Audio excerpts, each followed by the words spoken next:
RS coaching centre में आप लोग का स्वागत है। आज हम लोग यानी टेंथ के भूगोल के एक क्वेश्चन पढ़ेंगे। धात्विक एवं अधात्विक खनिजों में अंतर स्पष्ट करें।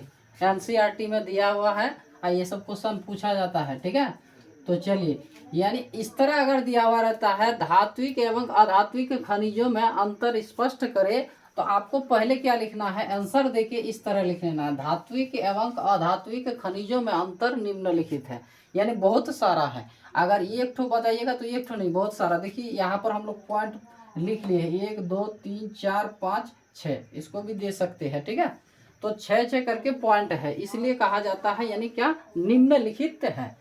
तो धात्विक खनिज और अधात्विक खनिज दे देना है, और इस तरह यानी बीच में एक लकीर देके आप इसको डिवाइड दो भागों में बांट दीजिएगा। ठीक है, तो चलिए 1 नंबर में क्या कहा जाता है, धात्विक खनिज। तो धात्विक खनिज को गलाने पर धातु प्राप्त होगा। इसको जब गलाइएगा तो ये फिर धातु बन जाएगा। ठीक है, तो इसलिए कहा जाता है धातु प्राप्त होता है। और दो इसमें क्या कहा जाता है, अधात्विक में, अधात्विक खनिज को गलाने पर धातु प्राप्त नहीं हो सकता है। इसको इसमें तो यानी धातु है ही नहीं, इसलिए तो इसको कहा गया है अधात्विक खनिज। इसमें धातु नहीं है, इसलिए कहा गया अधात्विक खनिज। तो इसको गलाइएगा तो धातु थोड़े निकलेगा, नहीं निकलेगा।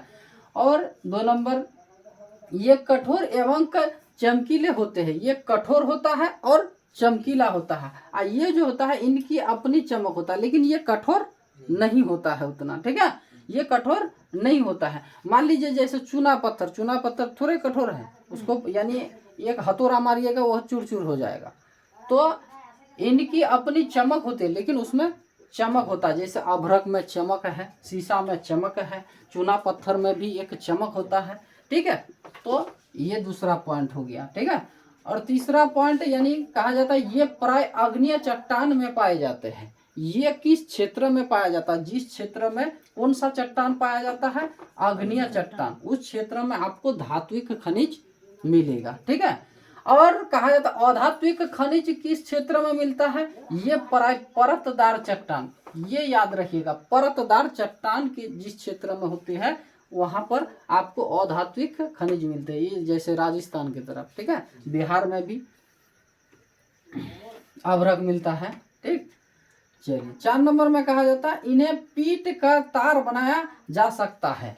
यानी जैसे लोहा हो गया, तांबा हो गया और सोना हो गया, इस सब को अगर आप पीट पाट के इसको मशीन में डाल के इसका तार बनाया जा सकता है। इसको यानी पीटिएगा तो ये टूटेगा नहीं। ठीक है, और ये क्या हो जाएगा, लंबा हो जाएगा, फैल जाएगा चारों तरफ।